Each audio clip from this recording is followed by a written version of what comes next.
Bonjour, bonsoir à toutes et à tous. Merci de votre fidélité à la télévision Pacifique. Bienvenue, mesdames et messieurs, dans cette nouvelle édition d'information. À la une de l'actualité haïtienne, commémoration lundi du 70e anniversaire de l'adoption de la Déclaration universelle des droits de l'homme en Haïti. Tous les acteurs sont unanimes à reconnaître qu'aucun progrès significatif n'a été enregistré dans ce domaine. L'inspection générale de la police nationale IGPNH recommande le renvoi de 4 policiers, dont Jimmy Cherizier, alias Barbecue, pour détention d'armes illégales et abandon de poste.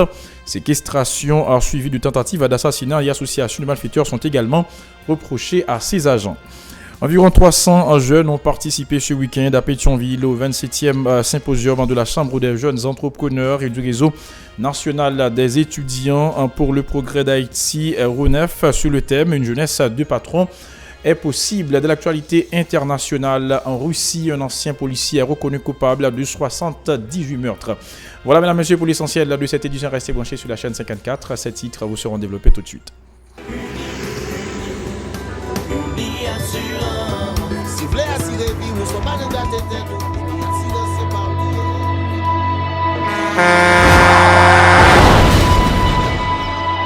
En général, moun pa reme pran assurance. Yo considéré que son l'argent rejeté. Et pourtant, l'argent assurance te doué dans budget ou à côté l'argent caille avec l'argent manger. Li là pour les deux traverser un mauvais pas. Gardez tout à côté ou. Ouais comment gros problème qu'on entre sur monde sans attendre. Mandez Dieu pardon, ça qu'arrive au tout. Une assurance dit ou précaution pas capon. Les mal arrivés, les faux amis flair saison a fait comme si on pas de jambe connaît ou. Une assurance après rétaver au pour le jour, continuer vivre la vie ou quitter ce course là nan men nous. Uni Assurance. Vivez en toute assurance. Bienvenue, mesdames et messieurs, dans le développement du journal. Comme annoncé en titre, le gouvernement haïtien et l'Organisation des Nations Unies en Haïti ont commémoré lundi le 70e anniversaire de la Déclaration universelle des droits de l'homme et du citoyen autour du thème Stand Up for Human Rights. C'est l'occasion pour les responsables concernés de continuer leur plaidoyer pour le respect et la promotion des droits humains au sein de toutes les sociétés, particulièrement en Haïti. Suivez ce reportage signé Nancy Constant et David Mercius. Lundi 10 décembre 2018, un jour pas comme les autres, en raison du fait que 70 ans après l'adoption de la Charte fondamentale des Nations Unies, Haïti peine toujours à l'appliquer. Pour preuve, au cours des 2 derniers mois, des dizaines de personnes sont victimes d'actes de violence, pour la plupart atroces et abominables, suite à la dégradation de la situation sécuritaire du pays.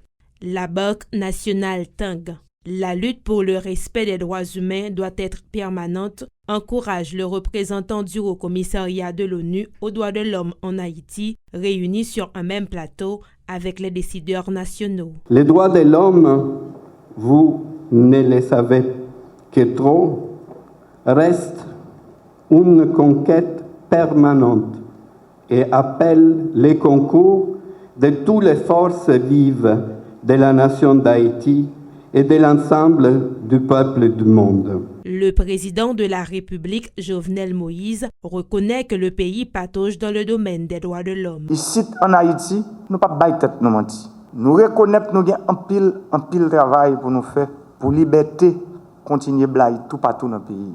Pour exclusion kaba, pour tout le monde qui vit tant que monde. La militante des droits humains, Colette Lespinasse, dresse elle aussi un sombre tableau de la situation des droits humains dans le pays. Malheureusement, il y a une pile situation dans le pays qui ne pas connaître du tout avec valeur qui dans la Déclaration universelle des droits de l'homme, avec article. Il y a trop de droits de l'homme jusqu'à présent qui ne sont pas respectés. Tant que droit pour l'éducation, ce n'est pas tout le monde qui allait à l'école. Droit pour la santé, droit pour le logement, droit pour nous capables de gagner une récréation, un espace pour nous détendre, nous, droit pour nous jouer un travail, droit à l'environnement sain. Néanmoins, à l'occasion, une plaque d'honneur a été remise à la famille d'Émile Saint-Lô, ancien sénateur de regrettée mémoire et figure de proue de l'histoire nationale. Le président du Sénat, Joseph Lambert, invite les jeunes à s'en servir comme modèle. La vie et l'œuvre du sénateur Émile Saint-Lô pourrait servir à nos jeunes qui apprendront des éléments constitutifs de l'être humain libre à répugner, et j'insiste, je pèse mon mot, à répugner la violence armée, à renoncer aux pratiques d'exécution, à cultiver le dégoût des gangs et à prendre leur distance avec ceux qui le font, le soutiennent ou le financent. Émile Saint-Lô ferait un bon prétexte à notre combat pour la dignité humaine. La petite fille du défunt, Danielle Saint-Lô, remercie les responsables pour cet hommage posthume. Monsieur le Président du Sénat, je vous remercie au nom de toute la famille, du fond du cœur, ainsi que le représentant du Haut Commissariat, du Haut Commissaire des Nations Unies, des droits de l'homme, et toute la famille Nations Unies, d'avoir rappelé le rôle de mon grand-père, de notre grand-père, père et arrière-grand-père. Les acteurs ont réaffirmé leur engagement d'œuvrer pour faciliter le respect de la Déclaration universelle des droits de l'homme, essentielle selon eux pour atteindre les 17 objectifs de développement durable d'ici 2030.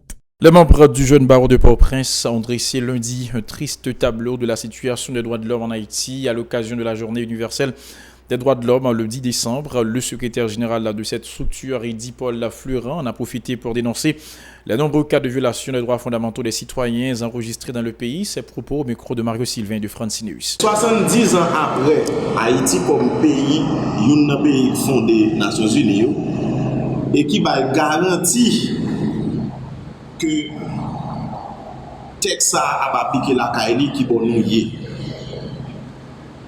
N'a regardé la situation nous dans le pays ici, sur premier ça n'a chita sur ça nous avons une situation de sécurité publique dans Port-au-Prince journée aujourd'hui ou bien dans Haïti en général.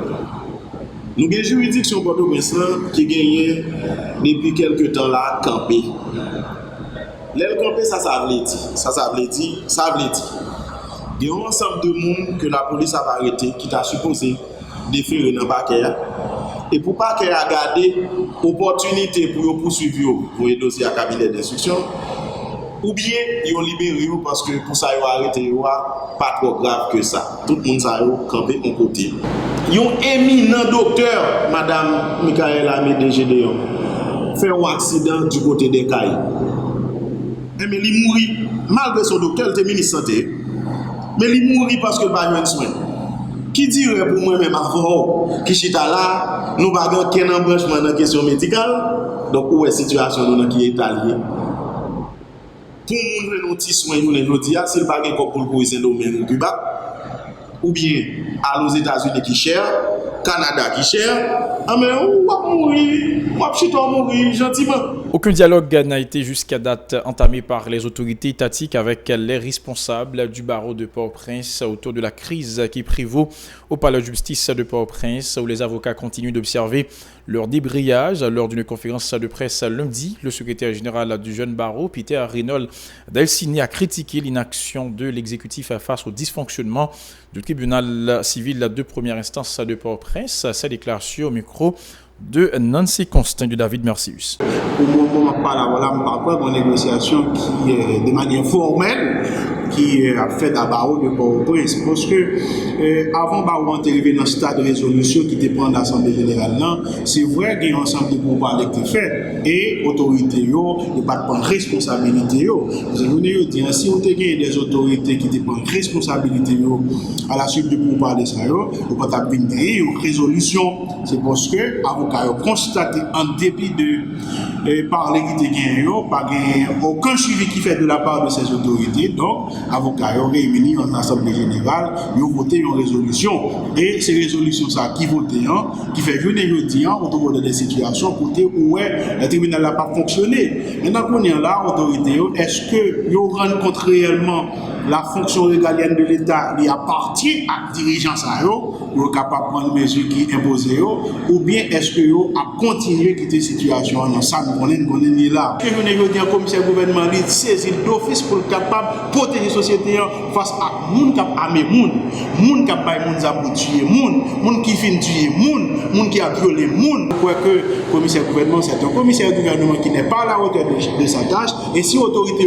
réellement veut décider pour capable résoudre situation pour la justice capable rendre au nom de la société au nom de la République faut que débarrasser par le commissaire gouvernement. Autre nouvelle, l'inspection générale de la police nationale d'Haïti, IGPNH, recommande le renvoi de 4 policiers pour possession d'armes illégales et abandon de poste, dont le policier Jimmy Cherizier, alias Barbecue, à qui il est reproché ce comportement scandaleux. L'agent Lucner Augustin, affecté à l'unité de sécurité du Palais national, est également épinglé par l'inspection générale de la police nationale d'Haïti pour trouble à l'ordre public. Ces 2 derniers policiers ont été indexés dans le rapport du RNDDH. Jean-Claude Benjamin, porte-parole de l'IGPNH, est au micro de Jean-Marc Dorsey de Rigueur Noël. Plainte que nous avons reçue pour le mois de novembre, il y a au nombre de 37. Donc, pour plainte, ça nous avons gagné à but de confiance, par exemple, qui était 2, nous avons gagné une menace qui était 7, c'était plus gros chiffre, nous avons un refus de prendre sur un tout qui était 5. Donc, nous estimons qu'il y a une baisse considérable. Pour moi, ça, dans sa concerne des plaintes que la population a votées, qui était au nombre de 37. Acte d'enquête qui est réalisé pour ensemble de plaintes que nous devons recevoir, il y a au nombre de 414. Donc 414 actes d'enquête, ça est divisé comme ça, 90 convocations, 79 auditions, 20 enquêtes de voisinage, 28 invitations, 13 confrontations, nous avons gagné 9 médiations, nous avons gagné 3 mesures conservatoires, nous avons gagné 2 mesures d'isolement et en mesure de levée d'isolement. Enquête ouverte, pour moi, ça a été 48, tandis que le rapport d'enquête signé et expédié au directeur général, il était au nombre de 39. Pour moi, ça a tout, nous avons gagné 4 recommandations de renvoi. 20 classements. Donc, vous pouvez comprendre que sur 37 dossiers qui signés et expédiés au directeur général, il y a 20 classements là-dedans. Ça veut dire c'est 20 dossiers sur lesquels l'inspection générale travaille, il n'y a pas un argument pour demander pour faire recommandation de sanctions contre Monsayo et il fait recommandation de classement par rapport à ça. Nous jouons dans le dossier Sao, donc il y a donc 20 sur 37 dossiers qui ont été expédiés au directeur général. Il y a également 4 dossiers qui sont transférés au parquet et à la DCPJ. Et nous gagnons 3 demandes de transfert, ensuite nous gagnons 27 avis au plénier. Par ailleurs, Jean-Claude Benjamin appelle les policiers à la vigilance pour éviter d'être victimes dans la lutte contre les bandits armés. Les agents de l'ordre doivent d'abord se protéger pour pouvoir accomplir leur mission en ces déclarations. Servir et protéger par aucun droit que le policier a gagné pour défendre. Il y a un pays côté, il y a un pays qui passe malheureusement. Le policier a pensé que si défendre soit l'inspection générale dans le col, soit la journée dans le col, mais nous besoin connaître les gagner droit pour protéger tête même avec comme le chef de dit tout récemment le projet qui doit défendre tête. J'en dis on organise régulièrement des séances de sensibilisation pour que nous camarades de l'école par l'école. Donc pour nous rester vigilants. Légitime défense, nous avons une loi sacrée que vous avez gagné, légitime défense ternie, légitime défense autrui. Donc nous avons que c'est un droit sacré. Monsieur, dames, policiers, nous utilisons bagages services, technique de survie, pas oublier l'école, pas l'école. Les nous de l'académie, nous demandons nous toujours faire appel à un 6e sens. Ou bien 5 sens, mais nous demandons faire appel à un 6e sens. Dans la langue anglaise, le responsable toujours du policier, use your mind, utilisez maillot. Donc si on a un danger imminent, pas entrer là-dedans. entrer dans une intervention, avoir entrer dans le bagage, il faut maintenant qu'il côté va sortir. Coup d'œil à présent dans l'actualité internationale. Ce lundi, en Russie, un ancien policier a été reconnu coupable du meurtre de 56 femmes après avoir déjà été condamné pour 22 autres meurtres, surnommé le maniaque d'Angarsk. Il tuait des femmes la nuit à la hache ou au marteau. Un ancien policier russe a été reconnu coupable, de 78 meurtres au total, devenant le pire tueur en série de l'histoire récente en Russie. Mikhail Pokov, à 54 ans, avait déjà été condamné en 2015 à la prison à vie pour le meurtre de 22 femmes. Un tribunal d'Okhotsk, petite cité bordant le lac Baïkal en Sibérie, l'a reconnu lundi coupable de 56 meurtres supplémentaires entre 1992 et 2007, le condamnant à une seconde peine de prison à vie. Voilà, mesdames et messieurs, pour l'essentiel de cette édition. Merci à vous qui l'avez suivi. Toute l'équipe vous invite à rester branché sur la chaîne 54 pour la suite de la programmation.